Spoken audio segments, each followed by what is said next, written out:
దేవునికి స్తోత్రం. ప్రజలాడు హల్లెలూయా. రోజు మరి చాలామంది తగ్గారు, ఊర్లోకి వెళ్ళారో ఇంకా సిద్ధపడుతున్నారో. ఒకటి మాత్రం వాస్తవం, దేవునికి మొదటి ప్రాధాన్యత మనం ఇవ్వగలిగితే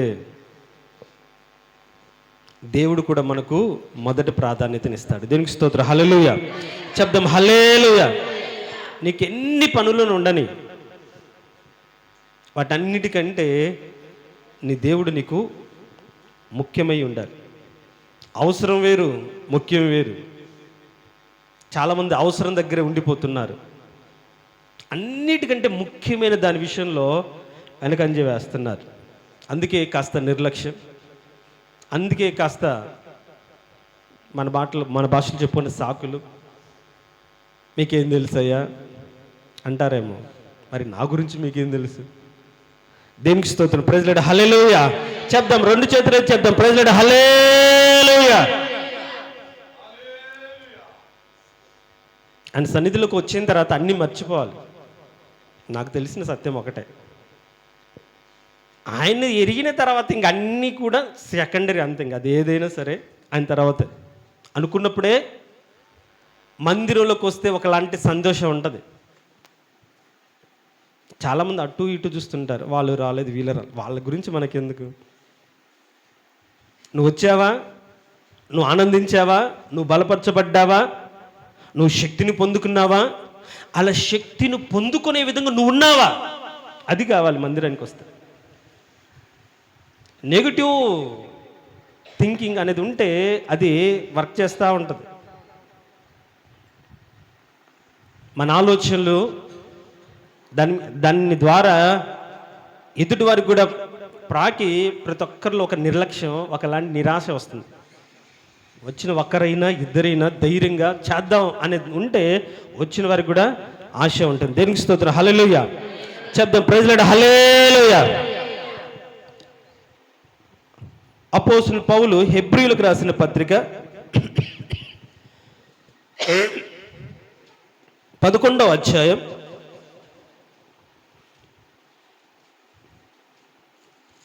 31వ వచనం అనుకుంటాను. విశ్వాసమును బట్టి కాదు, ఎస్, విశ్వాసమును బట్టి రాహాబను వేశ్య వేగుల వారిని సమాధానముగా చేర్చుకొని నందున అవిధేయులతో పాటు నశింపకపోయెను. దేవుడు ఈ వాక్యము ద్వారా మనతో మాట్లాడును గాక. చెప్పారా? దేవుడు ఈ వాక్యము ద్వారా మనతో మాట్లాడును గాక. ఆమేన్. విశ్వాసము జరిగించే క్రియలను గురించి ఈరోజు నేను మీతో పంచుకోవాలని ఆశపడుతున్నాను. ప్రసంగాలు చాలా రకాలు ఉంటాయి. జనరల్గా నాకు కాన్సెప్ట్ ఓరియంటెడ్ మెసేజ్ చెప్పాలంటే ఇష్టం, కాన్సెప్ట్ బేస్ చేసుకొని. కానీ రాత్రి ప్రేయర్ నుంచి వెళ్ళిన తర్వాత రాహాబు గురించి చెప్పాలని దేవుడు నన్ను ప్రేరేపించాడు. దేవునికి స్తోత్రం. హల్లెలూయా. నేను అనుకున్నాను, రాహాబు అనే మాట చదివిన ప్రతి చోట రాహాబు అని వేశ్య అని ఉంది. రాహాబు గురించి చదివిన ప్రతి చోట ఆమె బ్రతికిన బ్రతుకును గురించి రాయబడి ఉంది. ఆమె జీవించిన స్థితిని బట్టి ఆమెకొచ్చిన పేరు అంత ఈజీగా పోలే. ఒకవేళ 6-7 చోట్ల రాహాబు అని మాట ఉంటే, ఒక యోబు గ్రంథంలో కూడా ఉంటుంది, అది వేరే ఉద్దేశంతో రాయబడిన మాట. అది ఈ రాహాబను వేశ్య గురించి రాయబడిన మాట కాదు. ఈ మధ్యకాలంలో బాగా వైరల్ అయినటువంటి ఒక వీడియో, భూమి కింద సముద్రంలో లెవిథాన్ అనే ఒక భారీ ఒక ఏమంటారు సర్పం ఉంది. అది దాదాపుగా ఇక్కడ నుంచి వైజాగ్ అంత దూరం, అంటే దాదాపు 600-700 కిలోమీటర్ల పరిధిలో ఉన్నటువంటి ఒక పెద్ద సర్పం ఉంది. అది లేస్తే భూమి తలక్రిందులు అవుతుందని దాని షేప్ కనిపెట్టాను, దాని గురించి వైరల్ అవుతుంది. ఆ లెవిథాన్ గురించి చెప్పబడినప్పుడు రాహాబు అనే పదాన్ని కూడా వాడతారు. ఒక క్రూరమైన వ్యక్తిత్వాన్ని గురించినటువంటి ఒక జంతువు గురించి ప్రస్తావించినప్పుడు రాహాబు క్రూరమైన పక్షిగా వర్ణించాడు. అది యోబు గ్రంథంలో, అది వేరు ఇది వేరు. సో ఇప్పుడు మనం రాహాబు అనే వ్యక్తి గురించి మనం చెప్తున్నాం, ఒక స్త్రీ గురించి మనం మాట్లాడుకుంటాం. రాహాబు అనే మాటకు విశాలము అని అర్థం. ఏంటి? విశాలం. ఆమె గురించి స్టడీ చేస్తాను, అనలైజ్ చేస్తాను, అంటే విశ్లేషించినప్పుడు పూర్తిగా ఆమె స్థితిగతుల గురించి పూర్తిగా ధ్యానం చేసినప్పుడు ఆమె క్యారెక్టరైజేషన్, ఆమె క్యారెక్టర్ ప్రవర్తనను మొత్తం స్టడీ చేసినప్పుడు కొన్ని ఆశ్చర్యకరమైన విషయాలు దేవుడు నాతో పంచుకున్నాడు. దేవునికి స్తోత్రం. హల్లెలూయా చెప్దాం. Praise lord. హల్లెలూయా. ఎందుకు ఈ మాట చెప్తున్నాను అంటే, మన స్థితిని బట్టి కావచ్చు, పరిస్థితిని బట్టి కావచ్చు, ఒకవేళ మన బ్రతుకును బట్టి ఒక పేరు మన మీదకి వస్తే ఆ పేరును మార్చుకోగలిగిన ధన్యత మాత్రం అది దేవుని ఎద్దుకు వస్తే మాత్రమే. దేవునికి స్తోత్రం. హల్లెలూయా. మీరు బైబిల్లో ఈ రాహాబు అనే పదం వచ్చిన పేరు వచ్చిన చోట రాహాబు అనే వేశ్య అనే పదం ఉంటుంది. కానీ ఎప్పుడైతే ఈ రాహాబు పేరు ఎక్కువ ఉందా ఏంటి, రాహాబు అనే పేరు యేసుక్రీస్తు వంశావళిలో చేర్చబడిందో అక్కడ వేశ్యం లేదు. దేనికి స్తోత్రం. హల్లెలూయా. రాహాబు నందు అని రాయబడింది. దేనికి స్తోత్రం. హల్లెలూయా. అంటే తన బ్రతికిన పాత జీవితం పోయి, తన యొక్క స్థితి అంతా పోయి, యేసుక్రీస్తు యొక్క వంశావళిలో చేర్చబడిన ఆమె పేరులో ఆమె బ్రతికిన బ్రతుకుపోయి, నమ్మకాన్ని బట్టి విశ్వాసాన్ని బట్టి ఆమె ఏర్పరచుకొని దేవుని ఎదుట బ్రతికిన దాన్ని బట్టి మొత్తం పోయి ఆమె పేరు చేర్చబడింది. దేవునికి స్తోత్రం. హల్లెలూయా. దీన్ని బట్టి మనకి ఏమర్థమవుతుందంటే, మన స్థితి, మన బ్రతుకు ఒకప్పుడు నీచమైన, నికృష్టమైన, పాపిష్టిదైనా, పనికి మాలినదైనా, అనేక రకాల అన్నదైనా వన్స్ ఒకసారి దేవుని నమ్మి, దేవుని ఎరిగి ఆయన సన్నిధికి వచ్చి ఒప్పుకొని వదిలిపెడితే వాళ్ళ బ్రతుకును మారుస్తాడు. దేనికి స్తోత్రం. హల్లెలూయా. దేనికి స్తోత్రం. హల్లెలూయా. సో ఇప్పుడు రాహాబు యొక్క క్యారెక్టరైజేషన్ మనం చూద్దాం. రాహాబు గురించి కొన్ని మాటలు మనం చూద్దాం. ఒకవేళ ఆమె లాంటి ప్రవర్తన ఉంటే మనం మార్చుకుందాం, ఆమెలాగా మార్చబడదాం. దేనికి స్తోత్రం. హల్లెలూయా. ఇప్పుడు రాహాబును గురించి పౌలు ప్రస్తావిస్తూ విశ్వాసమును బట్టి రాహాబు అని అన్నాడు. అవునా కాదా? మనం చెప్పాలి, విశ్వాసమును బట్టి. సో రాహాబు యొక్క తన బ్రతుకును, తన స్థితిని మార్చుకోవడానికి గల కారణం విశ్వాసము. దేవునికి స్తోత్రం. హల్లెలూయా. అంటే విశ్వాసము బ్రతుకును మారుస్తుంది, మార్చిన బ్రతుకును సాక్షాత్కరంగా ఉంచుతుంది. దేవునికి స్తోత్రం. హల్లెలూయా. మార్చబడిన రాహాబే వంశావళిలో వేశ్య అనే ట్యాగ్ లైన్ పోయి, ఆ యొక్క ప్రవృత్తి పోయి, ఆమె స్థితి పోయి, ఆమె పేరు మార్చబడి రాహాబుగా ఉంచబడింది. కారణం విశ్వాసం. నేను అంటాను, ఈ రోజుల్లో చాలా మందికి విశ్వాసం ఉంది కదా, నమ్మే కదా వస్తున్నారు. మరి మన బ్రతుకుల్లో ఈ పాపపు స్థితి ఉన్న ట్యాగ్ లైన్స్, ఆ మంచివాడే కానీ అది ఉందండి, నమ్మకం ఉంది, ప్రార్థన చేస్తాడు కానీ అది ఉందండి, అలాంటిది ఏమీ లేకుండా నమ్మిన తర్వాత పూర్తిగా మారిపోయిందండి, ఎరిగిన తర్వాత పూర్తిగా వదిలిపెట్టాడు, పూర్తిగా మార్చబడిన వ్యక్తిని అని మనము చూడగలిగిన స్థితి ఏంటంటే అది ఒక విశ్వాసాన్ని బట్టే. దేవునికి స్తోత్రం. హల్లెలూయా. చాలా మందికి విశ్వాసం ఉంటుంది కానీ ఆ విశ్వాసాన్ని బట్టి తన పాపిష్టి క్రియలను మార్చుకొని, పాప జీవితాన్ని వదులుకొని, నమ్మిన ఎరిగిన దేవుని వైపు మారే ధైర్యం చాలా మందికి ఉండదు. అందుకని అదే స్థితిలో ఉండిపోతూ ఉంటారు. నమ్మకం లేకుండా ఎవరికి ఉంది చెప్పండి? విశ్వాసం లేకుండా దేవుని మందిరానికి వచ్చారా? లేదు కదా. కానీ విశ్వాసాన్ని బట్టి క్రియలేవి. ఇప్పుడు విశ్వాసాన్ని బట్టి క్రియలు ప్రస్తావించినప్పుడు గొప్ప గొప్ప వారి పేర్లు పౌలు ప్రస్తావించలేదు. పరిశుద్ధంగా జీవించిన వారి పేరును పౌలు ప్రస్తావించలేదు. వారి గురించి చెప్తూ వచ్చిన విశ్వాసానికి మూలకర్త అయిన అబ్రహామును గురించి ప్రస్తావించిన, మార్చబడిన స్థితుల గురించి ప్రస్తావించినప్పుడు మాత్రం రాహాబు గురించి పౌలు ప్రస్తావించాడు. దేవునికి స్తోత్రం, హల్లెలూయా. అంటే విశ్వాసం క్రియ చేస్తుంది. విశ్వాసం మన జీవితాలను మారుస్తుంది. విశ్వాస సంబంధమైన ఆలోచన ఒకరి బ్రతుకులను కొత్త జీవితాన్ని ఇస్తుంది. అంటే వినుట వలన విశ్వాసం కలుగును అని మనం అంటున్నాం కదా. మరి విన్న ఆ విశ్వాసం ఎంతవరకు మన జీవితంలో కలుగుతుంది? ఎంతవరకు ఆ జీవితానికి లోబడి మనం బ్రతుకుతున్నాం? విశ్వాసం గురించి ప్రస్తావించినప్పుడు పౌలు అన్ని రకాలుగా ప్రస్తావిస్తే, మీరు కానీ క్రియలతో కూడిన విశ్వాసం గురించి ప్రస్తావించినప్పుడు, దేని గురించి? క్రియలతో కూడిన విశ్వాసం. వాస్తవానికి మనకు తెలుసు, చాలామంది వింటాం, క్రియలు లేని విశ్వాసం మృతము అని అంటాం కదా. సో విశ్వాసం ఉంటే ఏం ఉండాలి? క్రియలు ఉండాలి. విశ్వాసం కలిగితే క్రియలు కలిగి ఉండాలి. సో క్రియలు కలిగిన విశ్వాసం గురించి ప్రస్తావించినప్పుడు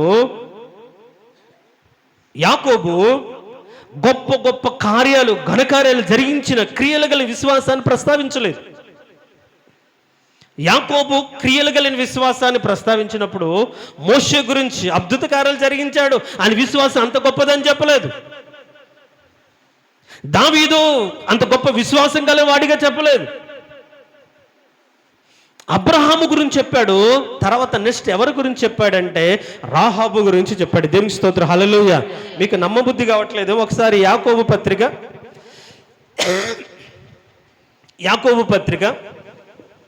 2వ అధ్యాయం 25వ వచనం, దానికంటే ముందు 24వ వచనం కూడా చదువుతాం. మనుషుడు విశ్వాస మూలమును మాత్రము కాక క్రియల మూలమున నీతిమంతుడని ఎంచబడునని మీరు దీనివల్ల గ్రహించితిరి. అంటే దానికి ముందు ఏం చెప్తున్నాడు? అబ్రహాము దేవుని నమ్మాడు, క్రియ జరిగించాడు, నమ్మి వదిలిపెట్టాడు, నమ్మి లోబడ్డాడు, నమ్మి ఎక్కడికి వెళ్ళాలో తెలియకుండానే వెళ్ళాడు అని ఆయన జరిగించిన క్రియల గురించి చెప్తూ వెంటనే రాహాబు గురించి చెప్పాడు. చూడండి, అటువలే రాహాబను వేశ్య కూడా దూతలను చేర్చుకొని వేరొక మార్గంలో వారిని వెలుపలికి పంపివేసినప్పుడు క్రియల మూలముగా నీతిమంతురాలని ఎంచబడిన కదా. దేవునికి స్తోత్రం, హల్లెలూయా. చెప్దాం, ప్రైజ్ లార్డ్, హల్లెలూయా. ఈ రోజుల్లో ప్రాబ్లం ఏంటి? చాలా మందికి విశ్వాసం ఉంది కానీ ఏం లేవు, క్రియలు లేవు. దానికి తగ్గట్టుగా నీతి క్రియలు లేవు. కానీ ఆశ్చర్యకరంగా ఒక వేశ్య గురించి, ఆమె నీతిమంతురాలుగా మార్చబడ్డానికి ఆమె చేసిన క్రియ గురించి ప్రస్తావించడం జరిగింది. చూడండి, విశ్వాసమును బట్టి రాహాబును వేశ్య అని మనం చదివాం. అంటే ఆమె విశ్వాసం గలది అనే మాటను మనం అర్థం చేసుకొని విశ్వాసమును బట్టి ఆమె క్రియ చేసింది అనే సత్యాన్ని మనం గ్రహించాలి. దేవునికి స్తోత్రం, హల్లెలూయా. అంటే ఈరోజు నీవు నేను కలిగిన విశ్వాసం క్రియలు లేకపోతే వ్యర్థం. క్రియలు కలిగిన వేశ్య యొక్క క్రియలను దేవుడు గుర్తించాడు. ఈ మాటను కాస్త లోతుగా మనం ధ్యానం చేద్దాం. ఈ మాటను కాస్త లోతుగా మనం ధ్యానం చేస్తే ఆమెకు విశ్వాసం ఏంటి, మన విశ్వాసం ఏంటి, ఆమె ఎందుకు నీతిమంతుడిలో తీర్చబడింది, ఎందుకు దేవుని యొక్క జాబితాలో, దేవుని యొక్క దైవ కుమారుని జాబితాలో చేర్చబడింది, అలాంటి క్రియలు మనం కొనసాగిస్తున్నామా లేదా అనే సత్యాన్ని మనము ఆలోచన చేద్దాం. మొట్టమొదటిగా మీరు యెహోషువ గ్రంథం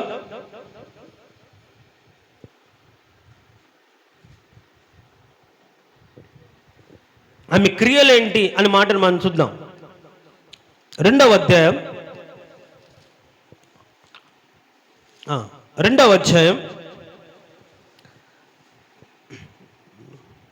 4వ వచనం. ఆ స్త్రీ చాలు వారిని దాచిపెట్టి. ఇప్పుడు ఈమె వాస్తవానికి ఆ యొక్క పట్టణ ప్రాకారం మీద ఉండేది. ఈ పట్టణ ప్రాకారం మీద ఉండి ఆమె యొక్క వృత్తి ఏంటంటే ఆమె యొక్క వేశ్య అని రాయబడింది. కానీ వాక్యం ఏం చెప్తుందంటే ఇశ్రాయేలు ప్రజలలో ఎవరు అలా ఉండకూడదు అని రాయబడింది. మీరు కానీ చూడండి ఒక మాట, ద్వితీయోపదేశకాండం 23వ అధ్యాయం, ద్వితీయోపదేశకాండం 23వ అధ్యాయం 17వ వచనం. ఇశ్రాయేలు కుమార్తెలలో ఎవతియు వేశ్యగా ఉండకూడదు. ఎవడును పడుపు సొమ్మునే గాని కుక్క విలువనే గాని మృక్కుబడిగా నీ దేవుడిని యెహోవా ఇంటికి తేకూడదు. ఏలైనగా ఈ రెండును నీ దేవుడిని యెహోవాకు హేయములు అని రాయబడింది. ఇక్కడ వేశ్య అనే చోట కింద ఏమనుంది? దేవదాసి అని ఉంది. చూడండి, అంటే క్రీస్తుకు పూర్వమే ఈ దేవదాసి వ్యవస్థ ఉన్నట్లుగా మనం చూస్తాం. అది అన్ని దేశాల్లో, ఇజ్రాయెల్ దేశం కాకుండా ఆ కనాను దేశంలో ఎక్కువగా ఉన్నట్టుగా, అంటే రాజుకు ఉంపుడు గత్తిగా ఉండి రాజు యొక్క కోరికలు తీర్చేవారిగా, రాజు యొక్క ఇష్టాలు తీర్చేవారిగా, అంత మాత్రమే కాకుండా రాజు ఎవరిని పంపితే వారిని సుఖపెట్టేదిగా ఉండేది దేవదాస్. ఆమెకంటూ ఒక ఇల్లు, సంసారం, మన భాషలు చెప్పుకోవాలంటే మొగుడు పిల్లలు ఏమీ లేదు. ఆ రోజు ఎవడు వస్తే వాడే మొగుడు, పచ్చిగా చెప్పాలంటే అంతే. రాజు ఎవడు పంపిస్తే వాడే భర్త. అంత నీచమైన నికృష్టమైన ఒక సంప్రదాయం కనాను దేశంలో ఉండేది. అందుకే ఈమె బ్రతకడానికి దాన్ని ఒక ఆధారంగా చేసుకొని, పడుపు సొమ్ము అంటాడు, ఆ సొమ్మును ఆధారంగా చేసుకుని దానికి వచ్చే ఆదాయం చేత కుటుంబాన్ని పోషిస్తూ వచ్చేది. రాజే ఆమెను దేవదాసిగా ఏర్పరిచి ఘనపరిచి ఒక స్థాయినిచ్చి ప్రాకారం మీద ఇల్లునిచ్చి ఒక స్థితిని అనుగ్రహించాడు. కాబట్టి ఆమె వృత్తిలో ఉంది, ఆ స్థితికి తేబడింది. కానీ ఏ స్థితిలో ఆ స్థితికి తేబడినా ఒక రోజు మాత్రం ఆ స్థితిని బట్టి, ఆ పరిస్థితిని బట్టి, తను చేస్తున్న పనిని బట్టి పశ్చాత్తాపడినట్టుగా దాన్ని వదిలిపెట్టడానికి నిర్ణయించుకున్నట్టుగా మనం చూస్తాం. దేవునికి స్తోత్రం, హల్లెలూయా చెప్దాం, ప్రైజ్ లార్డ్, హల్లెలూయా. ఏ వ్యక్తి కూడా దేవదాసిగా అంటే వేశ్యగా ఉండకూడదు, అలాంటి సొమ్ము దేవుని సన్నిధికి తేకూడదు అని ఒక కఠినమైన నిర్ణయం. మళ్ళీ అలాంటి వారి ఇంటికి ఎవరు వెళ్ళారు? 2 ఏగుల వారు వెళ్ళారు. యెహోషువ పంపిస్తే ఆమె వారిని చేర్చుకుంది. చేర్చుకోవడానికి డబ్బు కోసమో ధనము కోసమో ఆమెకు వృత్తి అలాంటిదో చేర్చుకుంది. కానీ చేర్చుకున్న తర్వాత ఆమె ఆలోచన విధానం మారిపోయింది. దేనికి స్తోత్రం, హల్లెలూయా. చేర్చుకున్న తర్వాత ఎవరు నా ఇంటికి వచ్చారు, ఏ సంబంధి వారు అని ఆలోచించడం మొదలు పెట్టగానే తనలో ఒకలాంటి పరివర్తన, పశ్చాత్తాపం మొదలైనట్టుగా మనం చూస్తాం. దేనికి స్తోత్రం, హల్లెలూయా. ఆమె గురించి రాయబడిన మాట, ఈ వేగులు వారిని చేర్చుకొనేను అనే మాటలో ఎవరిని చేర్చుకున్నదంటే వారితో పాటు వారిని నడిపించిన దేవుణ్ణి చేర్చుకుంది. దేవునికి స్తోత్రం, హల్లెలూయా. వారిని నడిపించిన దేవుడు ఎలాంటి వాడు ఎరిగి గుర్తించి ఆయనను చేర్చుకుంది. అప్పటి వరకు తన బ్రతుకులో అది అవసరం అంతే, తన బ్రతుకు అన్నట్టుగా బ్రతికింది, అలానే జీవించింది. కానీ ఎప్పుడైతే ఈ వేగుల వారు తన ఇంటికి వచ్చారో, వీళ్ళు ఇశ్రాయేలీల దేవుని యొక్క సంబంధంలో ఆయన మహోన్నతమైన దేవుడు, ఎర్ర సముద్రాన్ని పాయలు చేసిన వాడు, రాజులనే బీడు నాకించినట్టుగా ఎత్తు బీడు నాకినట్టుగా చేయగలిగినటువంటి సామర్థ్యం కలిగిన వాడు, ఆకాశము భూమికి ఆయనే దేవుడు అని ఆమె గ్రహించింది. ఆయన గురించి విన్నది. ఇప్పుడు మనం కూడా వింటాం, చాలాసార్లు వింటాం. కానీ విన్న దానిని బట్టి మన బ్రతుకును మార్చుకో. విన్న దానిని బట్టి కొన్ని వదిలిపెట్టాం, విన్న దానిని బట్టి కొన్నిటిని దూరంగా వెళ్ళాం. వెంటనే ఉంటా. అందుకని పౌలు అంటాడు, మీరు ఎల్లప్పుడూ వింటున్నప్పటికీ నేర్చుకున్నవారు కారు. ఎల్లప్పుడూ వింటారు కానీ నేర్చుకోడు. కారణం ఏంటి? వినుట వలన విశ్వాసం వాళ్ళ బ్రతుకులో క్రియాపూర్వకమైన కార్యం చేసగల విశ్వాసం వాళ్ళ బ్రతుకులో లేదు అని. ఈమె స్థితి, ఆమె ఏ స్థితిలో నెట్టబడిందో, ఏ స్థితిలో బ్రతకాల్సి వచ్చిందో ఆ స్థితిలో బ్రతుకుతూ ఉన్నప్పుడు ఒక నిజమైన దేవుని ఎరిగిన తర్వాత మాత్రం ఆ స్థితిలో ఒక్క క్షణం కూడా ఉండకుండా నిర్ణయం తీసుకుంది. దేవునికి స్తోత్రం, హల్లెలూయా. అది విశ్వాసం. ఇప్పుడు వారితో మాట్లాడి ఒక మాట చదవండి, నేను చదువుతాను చూడండి. 10వ వచనం, 2:10, మీరు ఐగుప్తు దేశములో నుండి వచ్చినప్పుడు మీ ఎదుట యెహోవా ఎర్ర సముద్రమును నీరుని ఎలాగో ఆరిపోజేసినో, యోర్దాను తీరమును అమోరీల 2 రాజులైన సీహోనును ఓగును మీరేమి చేసితురు అనగా, మీరు వారిని ఎలాగో నిర్మూలము చేసితురు ఆ సంగతి మేము వింటిమి, పైన మేము ఎరుగుదును. ఇప్పుడు దాదాపుగా ఐగుప్తు నుంచి కనానుకు చేరడానికి ఎన్ని సంవత్సరాలు పట్టింది చెప్పండి అమ్మా. ఇంకా బైబిల్ చూడమాకండి, నేను చదివినప్పుడు చూడండి ఎన్ని సంవత్సరాలు పట్టింది. 40 ఏళ్ళు పట్టింది కదా. అంటే 40 ఏండ్ల క్రితం ఎర్ర సముద్రం ఎప్పుడు చీల్చబడింది? వాళ్ళు ప్రారంభించిన కొత్తలోనే కదా. ఆ సంగతి ఇప్పుడు ఈమె జ్ఞాపకం చూసిందా? విన్నది. మీరు ఇక్కడ ఒక పాయింట్ అర్థం చేసుకోండి. విడిపించబడి మేఘస్తంభం కింద ఉంచబడి బండ నుండి నీళ్లు తాగుతూ దేవునికి అద్భుత కార్యాలు చేసిన వారి గురించి ఒక మాట రాయబడింది. అయినను ఆయన కార్యములు వెంటనే మర్చిపోయిరే అని రాయబడింది. అవునా కదా? 106వ కీర్తనలో మర్చిపోయారు. చూసిన వారే మర్చిపోయారు. చూసిన వారే దేవుని యందు నమ్మకం ఉంచలేదు. చూసిన వారే సనిగారు. చూసిన వారే గొనిగారు. చూసిన వారే అరణ్యములో నశించిపోయారు.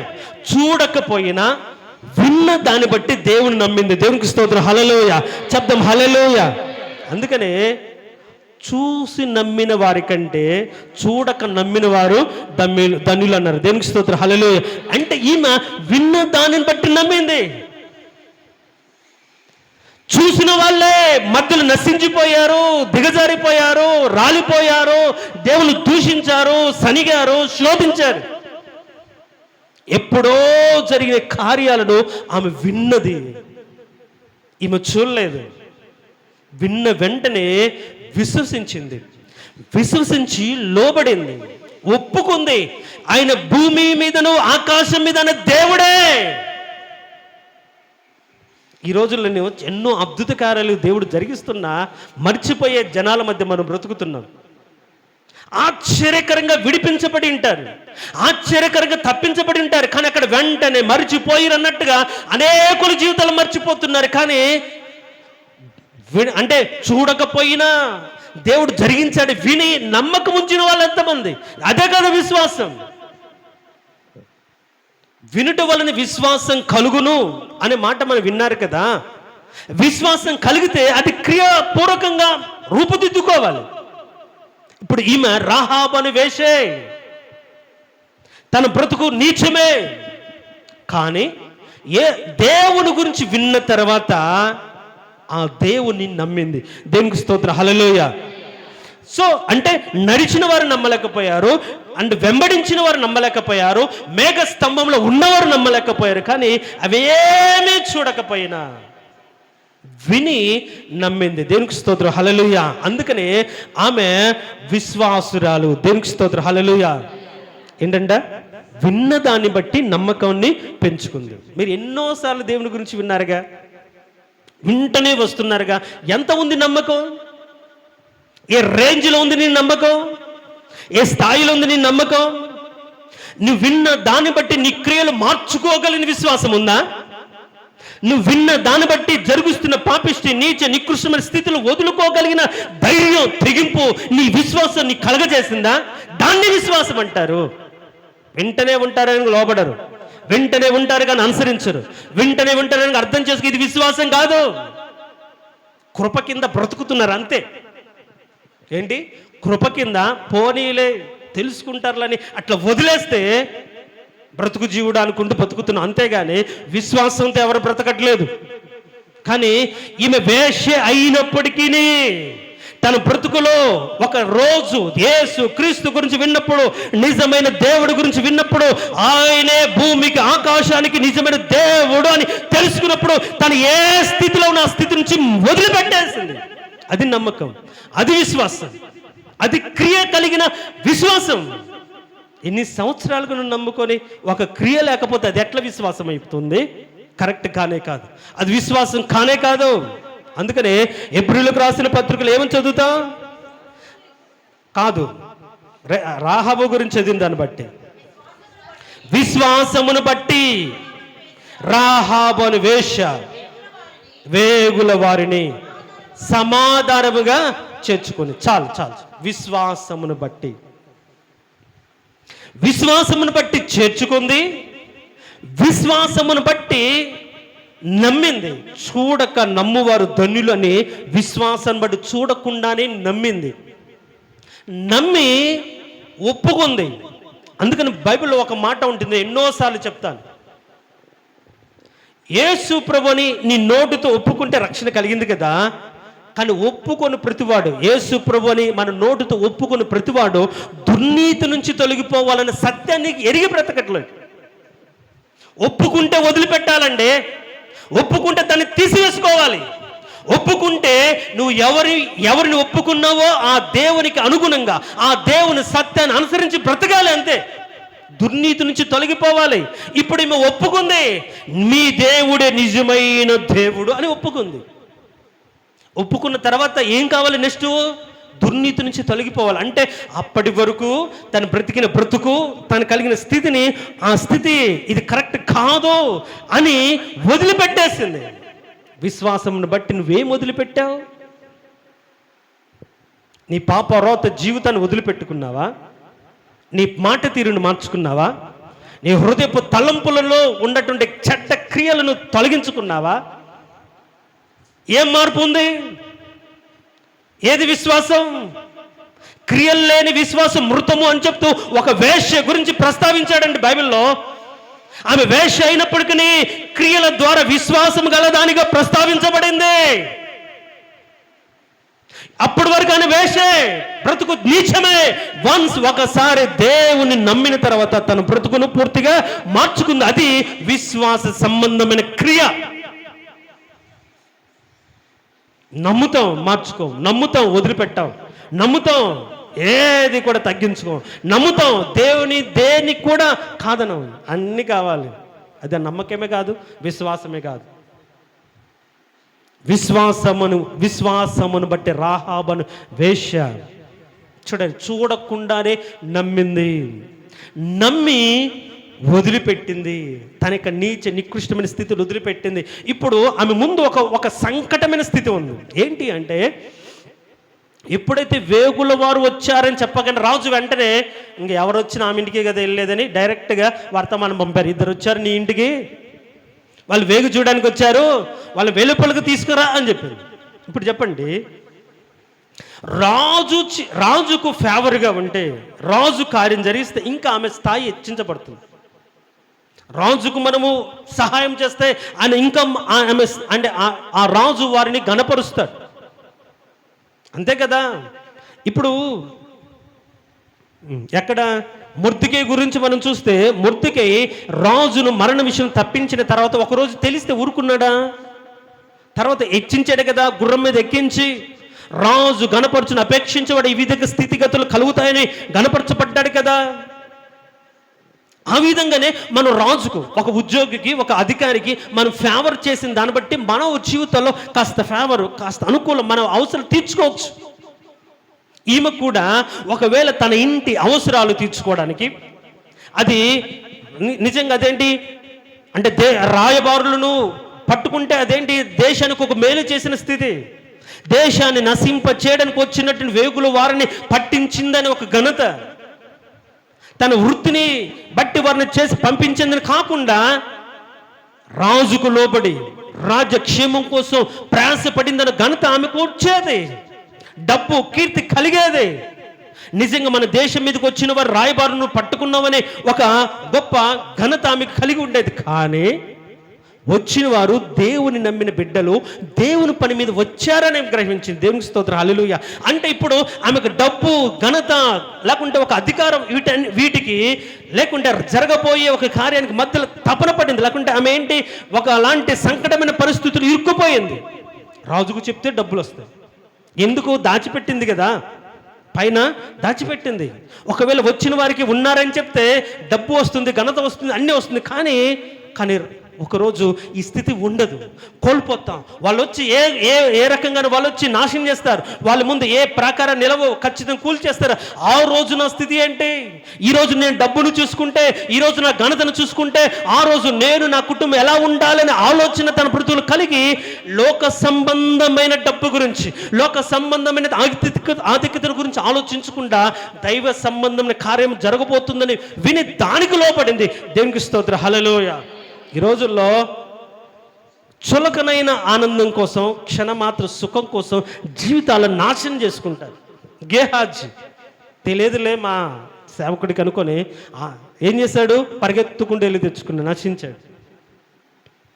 అన్ని అవసరాలే కాదనట్లేదు, కానీ అవసరకు మించి విశ్వాసం దేవునికి లోబడేటట్లుగా చేస్తుంది. దేవునికి స్తోత్రం, హల్లెలూయా. విశ్వాసం దేవుని మాట వినటం మాత్రమే శ్రేష్టమని బోధిస్తుంది. ఇప్పుడు ఈమె తన జీవితంలో రాజు పంపించిన వాళ్ళ ఇంట ఉండినప్పుడు, పట్టుకోవడానికి ఆస్కారం ఉండినప్పుడు, అప్పచెప్పడానికి అవకాశం ఉండినప్పుడు దేవునికి భయపడింది కాబట్టి, దేవుని నమ్మింది కాబట్టి ఆ పని జరిగించడానికి ఆ దేవునికి లోబడి ఆ పని చేసింది. దేవునికి స్తోత్రం, హల్లెలూయా. అంటే ఇప్పుడు ఆమె క్రియ మనుషులకు లోబడకుండా, మనుషులకు భయపడకుండా దేవునికి మాత్రమే లోబడి చేస్తుంది. దేవునికి స్తోత్రం, హల్లెలూయా. ఈ రోజుల్లో అలాంటి క్రియలు ఉన్నాయా? తప్పదు కదండి. కుటుంబ అవసరాల కోసం, బిడ్డల క్షేమం కోసం ఏదో ఒక రోజు పనికి వస్తుంది అనే ఉద్దేశంతో చేయాల్సి వచ్చింది. కరెక్ట్ కాదు. చేయాల్సి వచ్చిన చేయకుండా ఉండడమే విశ్వాసం. ఆ స్థితి నుంచి దూరంగా వెళ్ళిపోవడమే విశ్వాసం. ఏ స్థితిలో అయినా సరే ఆయన మాటకు లోబడి బ్రతకాలనే సంకల్పమే విశ్వాసం. రాజీ పడిపోయి అప్పటికప్పుడు మనల్ని మనం ఏం చేసుకుంటాం? కాంప్రమైజ్ అయిపోయి ఈసారికి ఇంతేలే అనుకుంటాం విశ్వాసం కాదు. అప్పటి వరకు ఆమె జీవితంలో దేవుడు లేడు. దేవుని గురించి విన్నదే. వారే తన ఇంటికి వచ్చారు. ఈ అవకాశం పోగొట్టుకోకుండా, రాజు చూపించే బహుమానం కోసం ఆశపడకుండా వారిని దాచిపెట్టి తన క్రియల మూలంగా ఆమె నీతిమంతురాలని తీర్చబడింది. దేవునికి స్తోత్రం, హల్లెలూయా. చెప్దాం, ప్రైజ్ లార్డ్, హల్లెలూయా. ఏంటి ఆమె క్రియ? లోకానికి, రాజుకు భయపడకుండా, లేకుంటే రాజు దగ్గర నుంచి డబ్బును, ధనాన్ని, ఘనత ఆశించకుండా దేవుని పని జరగడానికి తను నిర్ణయించుకుంది. దేవునికి స్తోత్రం, హల్లెలూయా. విశ్వాసం ఉంటే లోకానికి, లోకపు ఆశలకు లోబడరు. విశ్వాసం అనేది దేవునికి మాత్రమే లోబడుతుంది, దేవునికి లోబడి మాత్రమే ప్రయాణిస్తుంది. ఈమె కూడా విశ్వాసురాలైన జాబితాలో చేర్చబడడానికి గల కారణం ఏంటంటే, అప్పటి వరకు వేషగా ఆ పడుపు సొమ్మును బట్టి బ్రతుకును బట్టి ఘనత అన్ని ఉండినా సరే చీ అని ఒక్కసారి అనిపించి, నిజమైన దేవుని ఒక్కసారి ఎరిగిన తర్వాత దాన్ని కాదనుకుని వద్దనుకుని దేవుని పని చేయడానికి, దేవుని పని జరిగించడానికి నిర్ణయించుకొని కాదనుకుంది. కాబట్టి ఆమె విశ్వాసురాలైన జాబితాలో చేర్చబడింది. విశ్వాసం క్రియలతో కూడిందైతేనే అది ఘనపరచబడుతుంది, లేకపోతే మృతం. క్రియలతో కూడిన విశ్వాసరాలుగా ఆమె ప్రస్తావించబడింది. ఆమె క్రియలు కొనియాడబడ్డాయి. కారణం ఏంటంటే విశ్వాసమును బట్టి దేవుని నమ్మింది. ఇంకా ఆమెను కానీ మనం చూస్తే, నేను కొన్ని పాయింట్స్ రాసుకున్నా కానీ అవన్నీ చెప్పను. అక్కడ ఆమె వేశ్యనే కానీ అవకాశవాది కాదు అని రాసుకున్నాను. అవకాశవాది అంటే ఏంటి మనకు తెలుసు కదా. ఏ ఎండకు ఆ గొడుగు, ఇంకా అటు ఇటు అవకాశం, అటు కుదిరితే అటు దూకడం, ఇటు కుదిరితే ఇటు దూకడం కాదు. ఇప్పుడు ఇంక ఈమె అవకాశం ఉంది రాజు దగ్గర మన డబ్బు పొందడానికి. కానీ అలా అవకాశవాదిగా ఉండకుండా ఉన్న చుట్టూ పరిస్థితి పట్ల, దేవుని పట్ల అవగాహన కలిగి దేవుని క్రియలు గుర్తించి దేవుని నమ్మింది. దేవునికి స్తోత్రం, హల్లెలూయా. విశ్వాసాన్ని బట్టి ఆయన గుర్తించింది, దేవుణ్ణి నమ్మింది, ఒప్పుకుంది. ఒప్పుకున్న వాళ్ళు ఏం చేయాలి? విడిచిపెట్టాలి, విడిచిపెట్టి పారిపోవాలి. ఒప్పుకుందని మనం ఎట్లా చెప్తాం? 11వ వచనం చూడండి, 10వ వచనం, 11, 15 ఒక మాట.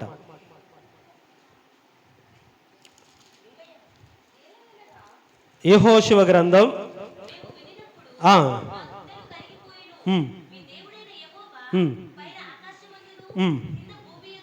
చాలు. కింద భూమి యందును దేవుడే అంటే అప్పటి వరకు ఆమె ఆరాధిస్తున్న అన్ని దేవతలు దేవుళ్ళు కారు, వీళ్ళు కాదు అని తన దేవతలను, ఆరాధనను, ఆ స్థితులు అన్నిటిలో నిజమైన దేవుడు ఎవరో ఎరిగి ఒప్పుకుంది. ఒప్పుకున్న తర్వాత వాటిని వదిలిపెట్టింది. సో వదిలిపెట్టడమే విశ్వాసం. ఒప్పుకుంటారు ఎవరైనా, దొంగ దొరికితే ఒప్పుకున్నట్లుగా, తెలిసిపోతే ఒప్పుకున్నట్లుగా కాదు. మన హృదయపు స్థితిలో ప్రేరేపించినప్పుడే, తప్పని తెలిసినప్పుడే, మనం బయట పడినప్పుడే మనం ఒప్పుకొని వదిలిపెడితే దేవునికి కనికరం పొందుకుంటాం. అందుకనే ఆమె తన అతిక్రమాలు దాచిపెట్టుకోకుండా ఒప్పుకుంది, వదిలిపెట్టేసింది. కాబట్టి దేవునికి కనికరాన్ని పొందినట్టుగా మనం చూస్తాం. ఇప్పుడు ఒప్పుకుంది, తర్వాత ఈ ఒప్పుకొని వదిలిపెట్టింది. అంత మాత్రం కాకుండా ఆమె గురించి మనం ఒక మాట మనం చదివితే దేవుని పట్ల నిరీక్షణ కలిగింది అని చెప్పొచ్చు. దేవునికి స్తోత్రం, హల్లెలూయా చెప్దాం. దేవునికి స్తోత్రం, హల్లెలూయా. ఏంటంటే నిరీక్షణ కలిగింది. ఎట్లా నిరీక్షణ కలిగింది అని మనం చేస్తామంటే ఒక మాట చదువుదాం, చూడండి. 13వ వచనం లేకుంటే 12వ వచనం. నేను నీకు చేసిన ఉపకారం, సరే నేను మీకు ఉపకారము చేస్తుంది కనుక మీరును నా తండ్రి ఇంటి వారికి ఉపకారం చేసి నాకు నిజమైన ఆనవాళ్ళని ఇచ్చి చావక బ్రతకనిచ్చి రక్షించున్నట్లుగా దయచేసి యెహోవా తోడని ప్రమాణము చేసింది. చూడండి, దేవుని పట్ల నమ్మకం ఉండి ఒక నిరీక్షణతో దేవుడు ఈ రాజ్యాన్ని, ఈ దేశాన్ని తిరిగి మీరు స్వతంత్రించుకుంటారు, అప్పుడు నన్ను నా కుటుంబాన్ని రక్షించమని నిరీక్షణతో వారితో ఒక ప్రమాణం చేయించు. నిరీక్షణ కలిగింది. ఇప్పుడు ఆమె గురించి మనం చూస్తే చూడకనే నమ్మింది కాబట్టి ధన్యురాలైంది.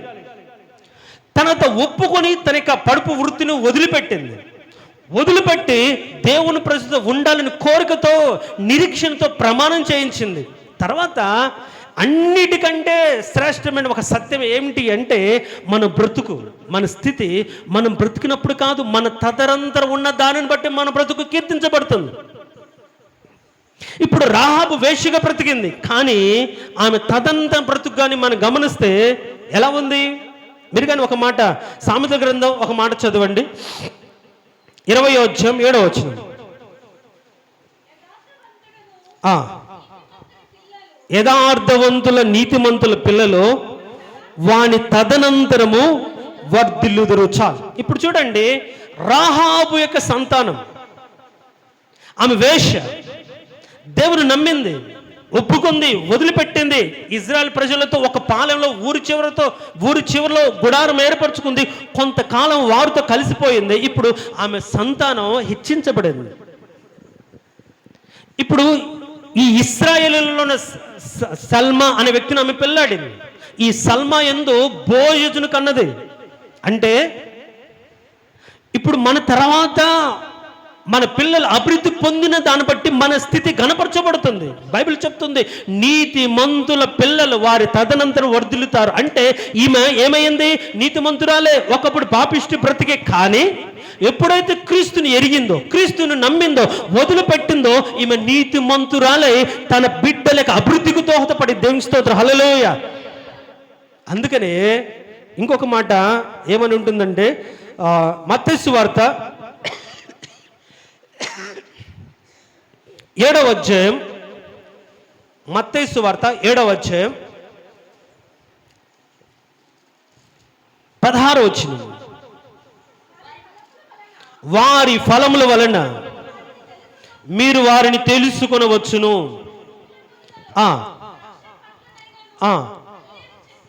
చాలు. ఇప్పుడు వారి ఫలముల వలన వారు ఎలాంటి వారో తెలుసుకోవచ్చు అన్నారు కదా. ఇప్పుడు ఈ యొక్క రాహాబు యొక్క ఫలాలు ఎవరు? బోయజ్ ఎవరు? బోయజ్ ఎవరండి? దావీదు యొక్క తాతయ్య కదా. బోయజు ఓబేదు యెస్సై, యెషయందు దావీదు. ఇప్పుడు వాళ్ళ యొక్క వంశాన్ని కానీ గమనిస్తే ఆమె బ్రతుకు, ఆమె స్థితి వేశ్యగా ఉండినా ఎప్పుడైతే నిజమైన దేవుని ఎరిగి వదిలిపెట్టిన తర్వాత ఆ బ్రతుకులో ఒక శ్రేష్టమైన స్థానం, ఆమె నీతిమంతురాలుగా ఎంచబడి విశ్వాసరాలుగా తీర్చబడి తన తదనంతరం తన వంశాభివృద్ధి కలిగినట్టుగా మనం చూస్తాం. కాబట్టి మన తర్వాత మన వంశం అభివృద్ధి పొందిందా? నువ్వు ఈ సంవత్సరం నీ బ్రతుకుని దినాల్లో నువ్వు నీతిమంతురాలు అని అర్థం, యథార్థవంతుడు అని అర్థం. అంటే మన గతించిపోయిన వారి జీవితాలను గమనిస్తే ఎవరైతే యథార్థవంతంగా బ్రతికి ఉంటారో, ఎవరైతే నీతిగా బ్రతికుంటారో, వాళ్ళు ఏ స్థితిలో ఉంటారో వారి తదనంతరం వాళ్ళ పిల్లలు ఉన్నతమైన స్థితిలోనే ఉంటారు. కాబట్టి కాబట్టి నీ బిడ్డలకు నువ్వేమి ఇవ్వచ్చు? నువ్వు యథార్థత ఇవ్వగలిగితే, నీతిని చూపించగలిగితే, ఒకవేళ వారికి ఆస్తి పాస్తులు ఇవ్వకపోయినా నీ తదనంతరం వారు ఉన్నతమైన స్థితిలోకి వస్తారు. దేవునికి స్తోత్రం, హల్లెలూయా. ఒక వేశ్య అండి, కానీ ఏంటి, తన బిడ్డలకు వర్ధిల్లే స్థితిలోకి మార్చబడింది. నీతిమంతుల పిల్లలు తన తదంత వర్ధిల్లుతారు, తన కుటుంబం, తనకి వంశం వర్ధిల్లిందే. కారణం ఏంటంటే దేవుని నమ్మింది కాబట్టి, వదిలిపెట్టి విడిచిపెట్టి నిజమైన దేవుని ఎరిగి ఒప్పుకొని నిరీక్షించి ఆయన ఎద్దుకు వచ్చి క్రియలు చూపించింది కాబట్టి. ఈరోజు మరి ఇప్పటివరకు నీ స్థితి ఎలా ఉన్నా, నీ స్థాయి ఎలా ఉన్నా, నీ ప్రవర్తన ఎలా ఉన్నా, రాబో దినాల్లో నీకుంటూ ఒక స్థాయి కలిగి నీ ముందు నీ ఇప్పటి వరకు బ్రతుకును బట్టి ఒక గుర్తింపు ఉండొచ్చు. అది పోగొట్టుకొని ఇక మీదట ఆయన అనుకరించే కొత్త పేరుతో నువ్వు బ్రతకాలి అంటే రాహాబే నీకు ఒక బెస్ట్ ఎగ్జాంపుల్. వదిలిపెట్టేసింది, తెలుసుకున్న తర్వాత వదిలిపెట్టాలి, క్రియలు కలిగింది. తిరిగి ఆ వ్యభిచార వృత్తిలో ఉన్నట్టుగా మనం చూడం. ఇశ్రాయేలు ప్రజలతో చేరింది, వేషను చేర్చుకోకూడదు, కానీ ఆమెనే వాళ్ళు పెళ్లి చేసుకోగలిగిన క్యారెక్టర్ ఆమె బ్రతుకులకు వచ్చింది. చూడండి ఎట్లా మార్చుకోగలిగిందో. ఈరోజు నువ్వు దేవుని నమ్మి, దేవుని యందు నమ్మకం ఉంచి, విశ్వాసం ఉంచితే నువ్వు రాహాబులాగా నీ బ్రతుకు నువ్వు మార్చుకోగలుగుతావు. ఆమె వేషే, కానీ విశ్వాసమును బట్టి తమ బ్రతుకును మార్చుకుంది. విశ్వాసమును బట్టి తన స్థితిని మార్చుకుంది. ఆమె గురించి ప్రస్తావించే ప్రతి చోట వేశ్య అని రాయబడిన తన బ్రతుకును మార్చుకున్న తర్వాత, క్రీస్తు యొక్క వంశావళి చేర్చబడిన తర్వాత మాత్రం ఆమె రాహాబుగానే ఉండిపోయింది. కాబట్టి ఇంకెంతకాలం లోక సంబంధ పాపిష్టి లోకంలో జీవిస్తాం? ఇప్పటికైనా సరే నీ స్థితిని మార్చి, నీ గతిని మార్చి, నీ బ్రతుకును మార్చి, నీకు అంటూ ఒక ఉన్నతమైన స్థితిని ఇవ్వగలిగిన దేవుడు నువ్వు ఎరిగిన తర్వాత నువ్వు మార్చుకుంటేనే, నువ్వు వదిలిపెడితేనే, దాన్ని తొలగించుకుంటేనే దేవుడు నీకంటూ ఒక స్థాయినిచ్చి నిన్ను గణపరుస్తాడు. లేదు అలానే ఉంటే దేవుడు కూడా ఏమి చేయడు. కాబట్టి రాహాబు మార్చుకుంది కాబట్టి గణపరచబడి, మార్చుకోవడానికి ఆమె విశ్వాసం కారణం. విశ్వాసిగా మార్చుకుంది కాబట్టి వదిలిపెట్టింది కాబట్టి దేవుడు ఆమెను పట్టుకున్నాడు, దేవుడు ఆమెను హెచ్చించాడు. కాబట్టి ఈరోజు మన స్థితి ఏదైనా మనం ఆ స్థితి నుంచి మార్చుకుంటే దేవుడు మన బ్రతుకులను మారుస్తాడు, హెచ్చిస్తాడు. తలలు వంచండి. తలలు వంచిన మనం రాహాబు అనే వేశ్య గురించి విన్నాం. ప్రియ దేవుని సంగమా, ఈరోజు ఇప్పటి వరకు నీ స్థితిలో ఒక ముద్ర ఉండిపోయిందా? ఎవరు అది మార్చలేదు, దేవుడు మాత్రమే మారుస్తాడు. తల్లిదండ్రులకు అవిధేయుడు, మాట విననివాడు, లోబడనివాడు, తిరిగిపోతూ, తాగుబోతూ, తిండిపోతూ అనే మాటలు అనే విధంగా ఇప్పటి వరకు నీ గురించి చెప్పబడిందా? నిజమైన దేవుడు ఎరిగి, నిజమైన దేవుణ్ణి తెలుసుకుని నీవు అవునయ్యా నిజంగా నీవు దేవుడవే, నా బ్రతుకును మార్చగలిగిన దేవుడు, నేను నా కుటుంబం నీ సన్నిధిలో ఉండాలి, నేను నా కుటుంబం నీ సన్నిధిలో ఉండాలి, క్షేమంగా ఉండాలి,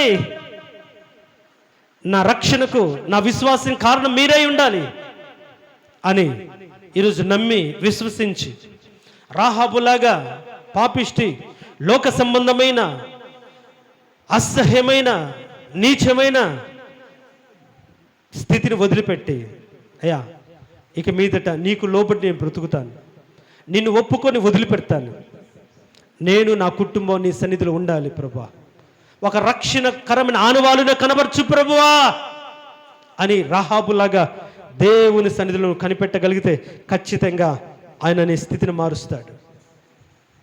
రాహాబు విశ్వాసమును బట్టి తన బ్రతుకుని మార్చుకుంది.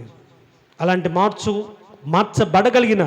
మార్చుకోగలిగిన విశ్వాసం ఈరోజు నువ్వు కలిగి ఉండాలి.